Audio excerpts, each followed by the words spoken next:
우리 함께 하나님 말씀 살펴보도록 하겠습니다. 사도행전 9장 10절에서 19절 말씀인데요. 사도행전 9장 10절에서 19절 말씀. 찾으신 줄 알고 우리 한 절씩 교독하고요. 마지막 19절은 함께 읽도록 하겠습니다. 저부터 10절 읽겠습니다.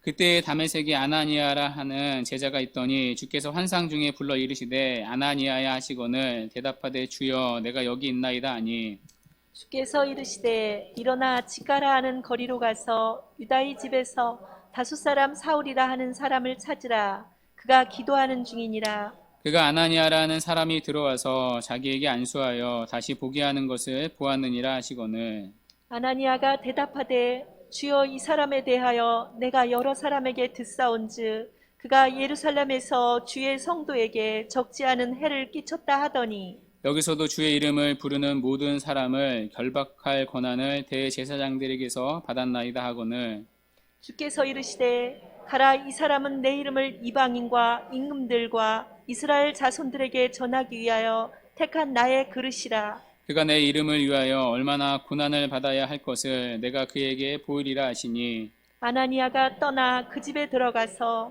그에게 안수하여 이르되 형제 사울아 주 곧 내가 오늘 길에서 나타나셨던 예수께서 나를 보내어 너로 다시 보게 하시고 성령으로 충만하게 하신다 하니 즉시 사울의 눈에서 비늘 같은 것이 벗어져 다시 보게 된지라 일어나 세례를 받고 음식을 먹음에 강건하여 지니라. 아멘.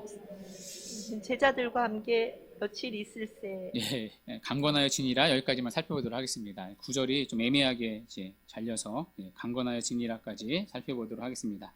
자, 오늘은 다시 보게 된 사울이라는 제목으로 하나님 말씀 증거하도록 하겠습니다. 우리가 지난주에는 이제 사도행전을 쉬었었죠. 2주 만에 사도행전을 다시 살피는데요.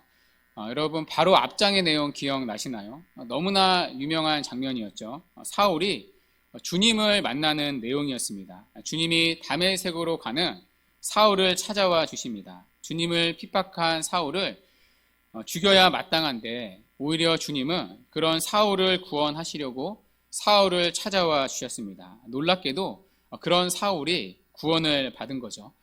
교리적인 용어로는 사울에게 회심이 일어났다고 말합니다. 오늘 본문은 사울이 회심한 이야기의 연장입니다. 구원받은 이야기의 연장에 있는 거죠. 오늘 본문에서 회심한 사울은요, 사명을 받습니다. 회심한 사울에게 주님은 사명을 주십니다. 그런데 주님은 직접 사울에게 사명을 주시지 않습니다. 누구를 통해서 사명을 주시죠? 아나니아라는 사람을 통해서 사명을 주십니다. 이 아나니아라는 이름이요, 앞에 나온 적이 있습니다. 어디에 나왔었죠? 사도행전 5장에 아나니아와 삽비라는 부부로 나온 적이 있습니다.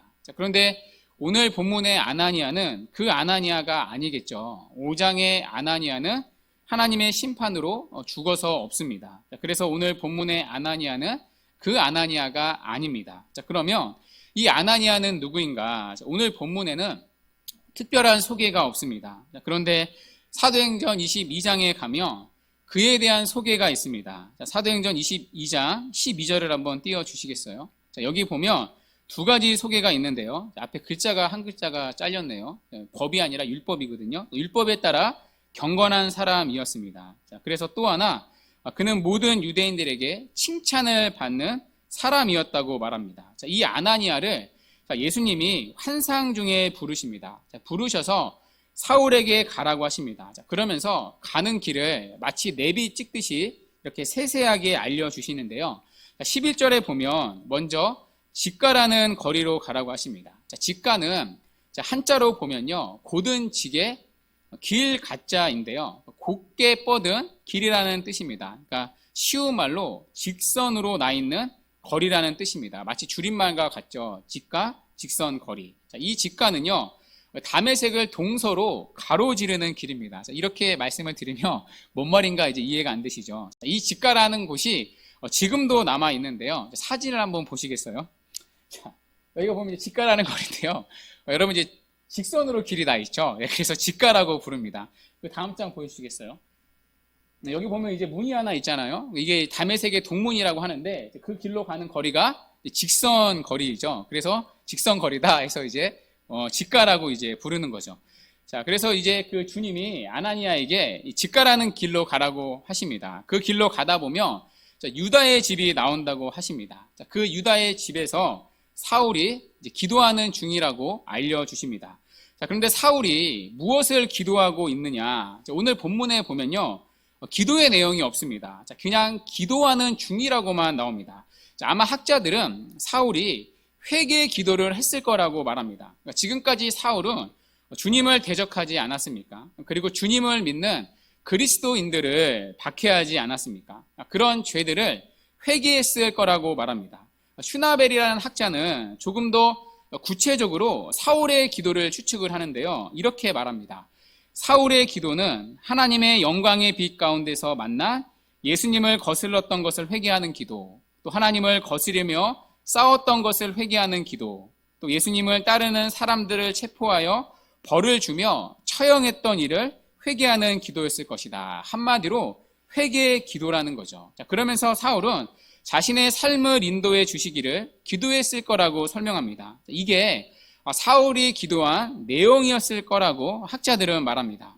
자, 기도하는 사울에게 주님은 아나니아를 보내십니다. 자, 그런데 이 부르심을 받은 아나니아의 반응을 보십시오. 아나니아는 사울에게 가기를 꺼려합니다. 여러분 어쩌면 당연하죠. 여러분 사울이 누구이죠?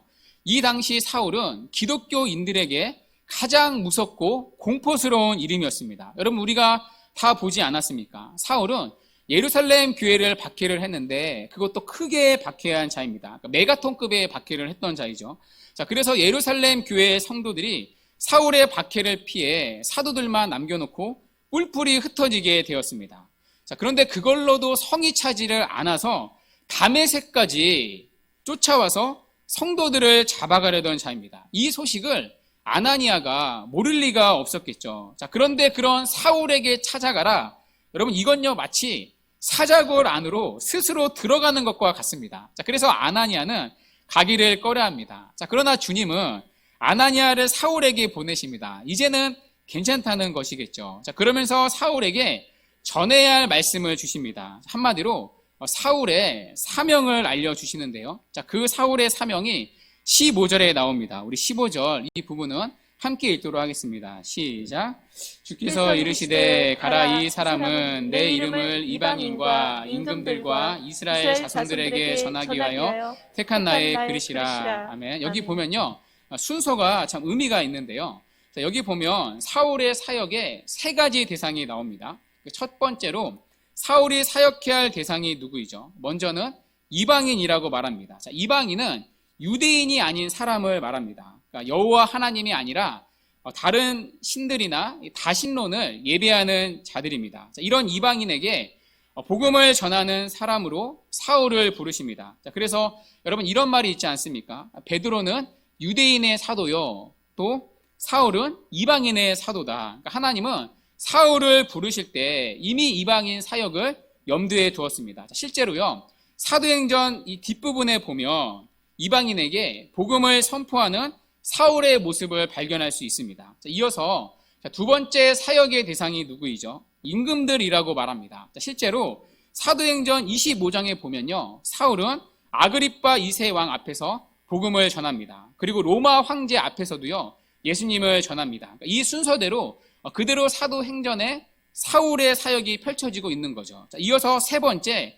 사역의 대상이 누구이죠? 이스라엘 자손들이라고 말합니다. 이스라엘 자손은요 유대인을 말하는 거죠. 사울의 첫 번째 사역의 대상은 이방인이었습니다. 그러니까 주된 사역의 타겟이 이방인이었습니다. 자, 그렇다고 유대인에게 예수님을 전하는 게 금지된 게 아닙니다. 사울은 유대인에게도 복음을 전했습니다. 자, 실제로 사도행전 뒷부분에 보면요 사울이 복음을 전하는데 어디서 전하냐면 유대인 회당에서 전합니다. 그러니까 이스라엘 공동체에게 유대인들에게 복음을 전했던 거죠. 그러니까 이처럼 사울의 사역이 이 구절의 순서대로 그대로 사도행전 안에서 펼쳐지고 있습니다. 그렇게 사울의 사역은 삼중 사역이었던 거죠. 이방인, 임금들, 유대인들. 자, 이들에게 복음을 전할 사명을 사울에게 주십니다. 자, 그런데 여러분, 단순히 사명만 주신 게 아닙니다. 사명과 함께 고난도 주십니다. 자, 그 부분이 16절 말씀인데요. 우리 함께 읽도록 하겠습니다. 시작. 그가 내 이름을 위하여 얼마나 고난을 받아야 할 것을 내가 그에게 보이리라 하시니. 아멘. 여러분, 사울은요, 지금 영광의 자리로 부름을 받는 게 아닙니다. 예수님의 이름을 증거할 때 영광을 받을 것이다 약속하지 않습니다. 영광의 자리가 아니라 고난의 자리로 부름을 받고 있습니다. 여러분, 이 부분이 늘 우리에게 언제나 불편한 지점이죠. 믿음만 주시면 좋은데 믿음과 함께 고난을 주십니다. 예수의 이름을 살아갈 때 영광이 아니라 고난을 받을 거다 말씀하고 계십니다. 여러분, 성경은 믿음은 필수이고 고난은 선택이다 그렇게 한 번도 가르친 적이 없습니다. 믿음만 딱 취하고 고난은 버릴 수 있다 언제나 그렇게 말한 적이 없습니다. 여러분, 우리가 믿음을 포기하면요 고난을 받지 않을 수 있습니다. 그러나 예수를 진실로 믿는다면 고난은 피할 수가 없습니다. 믿음과 고난은, 구원과 고난은 하나의 패키지와 같습니다. 실제로 여러분 그렇지 않습니까? 예수의 이름을 위하여 살아갈 때 분명히 고난이 있습니다. 제가 교회를 열심히 다니기로 처음 마음 먹은 적이 있습니다. 물론 이제 그런 마음을 먹게 하신 분도 하나님이시겠죠. 하나님이 저에게 그런 마음을 주신 거죠. 군대에 있을 때 교회를 매주 나갔습니다. 입영 때는 못 나가고요. 이제 상병 때부터는 매주 이제 나갔는데요. 교회를 편하게 나간 게 아닙니다. 그때 저희 이제 부소대장이, 여자 선도님들이 이제 부소대장 하면 뭔지 모르실 텐데 그냥 군대의 상사라고 생각하시면 됩니다. 부소대장이 저를 그렇게 괴롭혔습니다. 저를 이뻐해 주신 분이었는데 저희 이제 고참이었다가 이제 그 부사관학교를 갔다 와서 저희 이제 상사가 된 거거든요. 남자들은 이해를 하실 텐데 그때 이제 교회에 나가는 걸 보고 군대 용어로 저를 이제 갈구기를 시작했습니다. 그러니까 대놓고 너 교회 가면 죽을 줄 알아라. 너 일요일에 내 눈에 안 보이며 죽을 줄 알아라. 그러니까 교회를 못 가도록 그렇게 저를 갈구었습니다. 갈군다고 또 안 나갈 수 없는 것 아닙니까? 저도 즐기지만 그분도 참 즐겼던 기억이 있습니다. 제가 병장이 됐는데도 저를 그렇게 갈구더라고요. 여러분, 병장은 아무도 안 건드리지 않습니까? 말년 병장은 새똥도 피해간다는 말이 있습니다. 그런데도 교회를 나가기만 하면 그렇게 저를 갈구었습니다. 교회를 처음 나갔을 때 없던 고난이 제게 찾아왔습니다. 그때 교회를 끊었어야 했는데 그때 제가 끊지를 못해서 지금도 이렇게 후회를 막심하고 있는데 이 고난은 예수를 믿는 내내 다양한 모습으로 지금도 사실 계속되고 있습니다. 여러분, 오늘 사울도 마찬가지인 거죠. 사울은 심한 고난을 겪습니다. 사울이 얼마나 심한 고난을 겪었는가? 사울이 자신이 받은 고난을 압축해서 기록해 놓은 곳이 있습니다. 고린도전서 11장 23절부터 27절 말씀인데요. 자, 한 절씩 교독해서 읽도록 하겠습니다. 저부터 23절을 읽을 테니까 여러분이 24절을 읽어주시면 돼요. 자, 그들이 그리스도의 일꾼이냐 정신없는 말을 하거니와 나는 더욱 그러하도다. 내가 수고를 넘치도록 하고 옥에 갇히기도 더 많이 하고 매도 수없이 맞고 여러 번 죽을 뻔하였으니 유대인들에게 40에서 하나 감한 매를 5번 맞았으며 3번 태장으로 맞고 1번 돌로 맞고 3번 파선하고 일주야를 깊은 바다에서 지냈으며 여러 번 여행하면서 강의 위험과 강도의 위험과 동족의 위험과 이방인의 위험과 시내의 위험과 광야의 위험과 바다의 위험과 거리 형제 중에 위험을 당하고 또 수고하며 애쓰고 여러 번 자지 못하고 줄이며 목마르고 여러 번 굶고 춥고 헐벗었노라. 여러분, 이것이요 예수를 믿고 나서 예수님의 말씀대로 사울에게 찾아온 고난의 목록입니다. 심지어 여러분 26절에 보시면요 계속해서 반복되는 단어가 있죠. 바로 위험이라는 단어입니다. 이 위험이라는 단어가 사울의 인생에서 쉬지 반복되어 찾아오고 있습니다. 여러분, 이 리스트를 보면요 어떤 생각이 드십니까? 겁부터 덜컥 나지 않습니까? 예수를 믿으면 이런 고난이 찾아온다. 우리가 예수님의 이름으로 부름을 받는 자리는 영광의 자리가 아니라 이런 고난의 자리이다. 여러분, 이런 성경의 가르침을 보면 어떤 생각이 드십니까? 솔직히 불편하지 않습니까? 이런 구절들 딱 제쳐놓고 다른 성경의 구절들만 우리에게 적용하고 싶은 마음이 있지 않습니까? 내가 이러려고 기독교 신자가 되었는가? 이럴 거면 예수님을 믿는 게 오히려 불행한 일 아닌가? 예수님이 아니라면 고난을 받지 않을 텐데 굳이 없던 고난도 생기면서까지 예수님을 믿는 게 무슨 이 땅의 행복인가? 오히려 불행한 것 아닐까? 여러분, 이런 고난을 받는 사울의 모습을 생상해 보십시오. 사울이 예수님을 믿어서 행복하게 살 수가 있었겠습니까?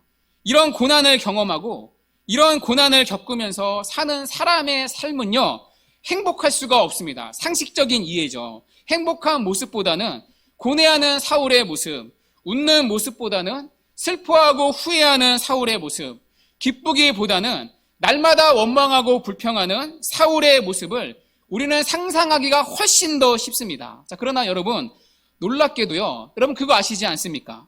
사울의 모습에는 어떤 불행도 찾을 수가 없습니다. 여러분, 사울이 쓴 서신서들을 보십시오. 사울이 불행했다는 뉘앙스를 어느 성경에서도 발견할 수가 없습니다. 내가 예수를 믿은 걸 너무나도 후회한다. 믿었어도 죽기 전에 믿었어야 했는데 세상 즐길 거 다 즐기고 임종 전에 영접하고 죽었어야 했는데 믿어도 너무 빨리 믿어서 내 인생 후회가 된다. 그런 구절을 하나도 찾을 수가 없습니다. 여러분, 사울은요, 고난의 사도였습니다. 사울에게 고난이 제거된 적은 한 번도 없습니다. 자, 그런데도 사울은 불행하기보다는 예수 안에서 오히려 기쁘다고 말합니다. 심지어 사울은 예수를 믿는 우리를 보고 항상 기뻐하라고 말합니다. 데살로니가전서 5장 16절에서 항상 기뻐하라. 우리가 너무나 아는 유명한 구절이죠. 항상 기뻐하라고 말합니다. 여러분, 이 말이 이해가 되십니까? 이 정도면 여러분, 사울의 정신승리 아닙니까? 기쁘지 않은데 살기는 해야 하니까 억지로라도 기쁜 척을 하라는 말로 들리지 않습니까? 여러분, 사람에게는요, 자신은 하지 않으면서도 남에게 하라고 시키는 성향이 있습니다. 우리 안에 그런 성향이 다 있죠. 우리가 자식 키울 때 그렇지 않습니까? 자신은 책을 잘 읽지 않으면서도 자녀에게는 책 읽기를 강요하는 부모들이 있습니다. 저를 두고 하는 얘기인데요. 우리는 이런 이중성에 익숙해 있기 때문에 무의식 중에 바울도 그랬을 것이다 생각할 수 있습니다. 사울 자신도 기뻐하지는 않았지만 기뻐하는 게 그래도 정신에 유익하니까 성도들에게 명령하고 있다 생각할 수 있습니다. 자, 그러나 여러분, 성경은 절대 그렇게 말하지 않습니다. 사도 바울은 실제로 기뻐하는 삶을 살았습니다. 자, 그 증거를 성경에서 충분히 찾아볼 수가 있는데요. 대표적으로 고린도후서 12장에 가보면 사울은 그리스도를 위하여 약한 것들과 능욕과 궁핍과 핍박과 곤란을 기뻐한다고 말합니다. 약한 것들, 능욕, 궁핍, 핍박, 곤란. 우리는 이런 모든 것들을 한마디로 고난이라고 부릅니다. 사도 바울은 예수의 이름을 위해 받는 고난 때문에 기뻐한다고 말합니다. 고난 가운데 진심으로 기뻐하고 있습니다. 심지어 사울은요, 이 고난을 예수 믿는 자들의 특권이라고 말합니다. 빌립보서 1장 29절 말씀인데요. 우리 함께 읽도록 하겠습니다. 시작.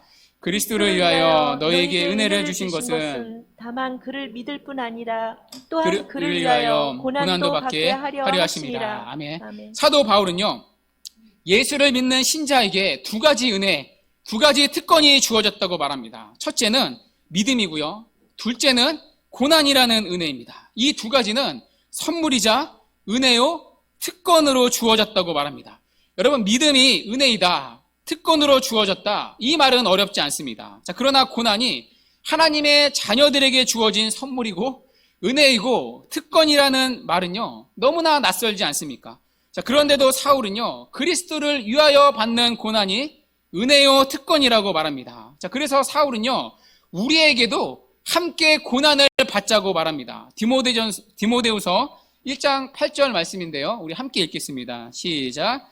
그러므로 너는 내가 우리 주를 증언함과 또는 주를 위하여 갇힌 자된 나를 부끄러워하지 말고 오직 하나님의 능력을 따라 복음과 함께 고난을 받으라. 아멘. 여러분, 고난을 전부 다 피하려는 세상에서 예수의 이름을 위하여서 너희만은 고난을 받으라고 말합니다. 우리가 예수님의 이름을 위해 살아갈 때 고난이 제거되는 게 아닙니다. 없던 고난도 예수님의 이름을 믿는다는 이유로 생깁니다. 그러나 사울은 이런 고난을 피하지 말고 받으라고 말합니다. 심지어 바울은요, 이런 고난을 기뻐하고 있으며 우리에게도 기뻐하라고 말합니다. 자, 그렇다면 이런 질문이 생기지 않습니까? 대체 사울이 고난 가운데 기뻐할 수 있는 이유는 무엇인가? 이런 고난이 있다는 사실을 알매도 불구하고 예수를 믿는 신앙의 길을 끝까지 놓지 않고 묵묵히 걸어갔던 이유는 무엇인가? 무엇이 예수님을 핍박했던 사울이 예수님의 이름을 위하여 고난도 기뻐하는 자로 만들었던 것인가? 이 질문에 대한 모든 답이 여러분 오늘 본문 안에 담겨져 있습니다. 오늘 본문 18절에 이 모든 이유가 담겨져 있는데요. 우리 사도행전 9장 18절 우리 함께 읽도록 하겠습니다. 시작. 즉시 사울의 눈에서 비늘 같은 것이 벗겨져 다시 보게 된지라 일어나 세례를 받고. 아멘. 여러분 이 장면을 먼저 설명할 필요가 있습니다. 사울을 찾아간 아나니아가 사울에게 안수를 합니다. 자, 그때 사울에게 일어난 변화가 하나 있는데요. 사울의 눈에서 비늘 같은 것이 벗겨집니다. 자, 아시다시피 사울은 다메섹 도상에서 빛 가운데 주님을 만났습니다. 자, 그때 사울은 너무나 강력한 빛 앞에 엎드러지게 되었습니다. 자, 엎드러지고 난 후 일어났지만 사울은 볼 수가 없었습니다. 눈은 떴지만 아무것도 볼 수가 없었습니다. 자, 그런데 아나니아가 기도를 하자 사울의 눈에서 비늘 같은 것이 떨어집니다. 여기 비늘은요, 헬라어로 메피스라는 단어인데요. 고기의 비늘이나 뱀의 비늘을 말할 때 사용되는 단어입니다. 자, 그런데 사울이 눈에서 벗겨진 비늘은 어떤 비늘인지 정확히 알 수는 없습니다. 물론 저마다의 다양한 영적인 해석들이 있습니다. 죄의 비늘이었다, 하나님을 몰랐던 영적인 무지의 비늘이었다, 세상을 사랑했던 눈먼 비늘이었다, 불신앙의 비늘이었다, 자신을 위해 살았던 이기심의 비늘이었다, 여러 가지로 해석될 수 있습니다. 자, 그런데 확실한 사실 하나가 있습니다. 비늘이 벗겨지면서 사울은 다시 보게 되었다는 것입니다. 여러분 여기 다시 보게 되었다는 말을요, 우리가 주목할 필요가 있습니다. 다시 보게 됐다는 말은 단순히 눈이 떠져 보게 됐다는 말이 아닙니다. 여기 다시 보게 되었다는 말은요, 헬라어로 아나블레포라는 단어인데요. 아나블레포는 합성어입니다. 위를 향한다는 접두사 아나와 본다는 동사 블레포가 합쳐진 단어입니다. 풀이하면 단순히 보게 된 게 아니라 위를 향해 보게 되었다는 뜻입니다. 눈에서 비늘이 벗겨지고 나서야 사울은 비로소 눈을 들어 위를 향해 우러러 보았다는 것입니다. 특별히 사울이 우러러 보게 된 것이 무엇이었는지 밑에 나오는 20절에서 확인할 수 있습니다. 20절에 보시면 누가는 사울이 위를 향해 보게 된 것이 무엇인지를 이렇게 말합니다. 우리 20절 함께 읽도록 하겠습니다. 시작. 즉시로 각 회당에서 예수가 하나님의 아들이심을 전파하니. 아멘. 사울은 그가 부정했던 예수님께서 십자가에서 죽은 죄인이 아니라 하나님의 아들이신 성자 하나님이심을 보게 되었다는 것입니다. 십자가에서 돌아가셨던 분이 부활하여 살아계시는 분이라는 사실을 보았습니다. 죽음에서 부활하셨다면 그분은 죄 없으신 분일 텐데, 그런 분이 죽으셨다면 그 죽음은 나의 죄를 위한 대속의 죽음이라는 사실을 보게 되었습니다. 그래서 그는 십자가에서 처형된 나사렛 사람 예수가 구약에 약속된 메시아, 나의 구주라는 사실을 보게 되었습니다. 그리고 자신이 주님을 알기도 전에 주님께서 자신을 지켜보고 계시고 자신과 함께 하셨던 분임을 보았습니다. 십자가에서 돌아가셨던 그분이 부활하여 살아계실 뿐만 아니라 자신을 전부터 사랑하고 계시고 자신과 함께 계시는 임마누엘이심을 보았습니다. 그 전까지는 비늘을 뒤집어 쓰고 열심을 다해 헛된 인생을 살았던 자신을 다메섹 도상에서 빛으로 꺾으시고 자신은 알지 못하던 아나니아를 보내시어 눈에서 비늘을 벗겨 주시고 자신이 비로소 위를 볼 수 있게 해주신 분이 예수 그리스도 살아계신 주님이심을 보았습니다. 이 순간이야말로 사울의 인생에서 가장 중요한 순간이었습니다. 그는 비로소 길이요 진리요 생명이신 부활의 주님을 보게 되었습니다. 부활의 주님을 통해 그는 영원을 보게 되었습니다.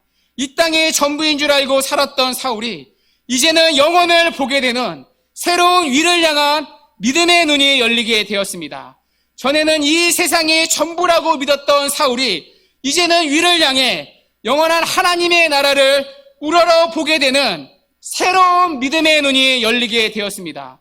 이때부터 사울이 살아가는 모든 삶의 목적과 가치관은 완전히 달라지게 되었습니다. 그는 위에 있는 영원한 천국이 자신의 영원한 나라임을 보았기 때문입니다.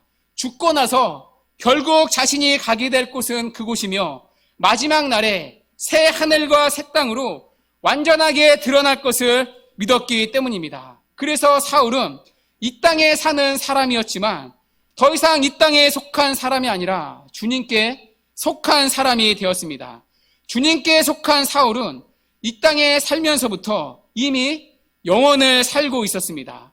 그 영원의 관점에서 볼 때 영원하신 성자 하나님이신 예수 그리스도를 위하여 자신의 생애를 내던지는 것은 하나도 어리석은 일이 아니었습니다. 오히려 그는 그리스도를 위하여 받는 고난을 특권이요 은혜라고 여겼습니다. 자신의 사역과 죽음을 통하여 그리스도만 존귀하게 되신다면 그는 그것을 삶의 인생의 최고의 가치로 여겼습니다. 비록 자신이 낮아지고 멸시를 당한다 할지라도 그런 자신의 초라한 삶을 통하여서 주님이 기뻐만 하신다면, 주님의 이름이 드러날 수만 있다면야 사울은 그것만으로도 기뻐하는 삶을 살았습니다.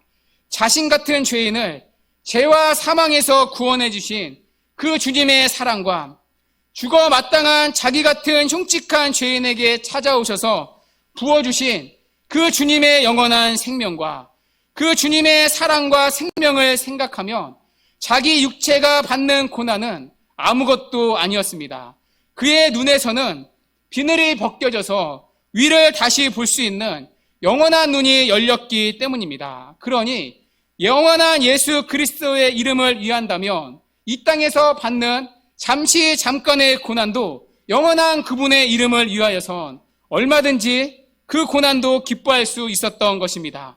주 안에 사랑하는 여러분, 우리가 주님을 만난 사건이 이와 같습니다. 우리 역시 예수를 그리스도로 만났다며 비늘이 벗겨진 자들입니다.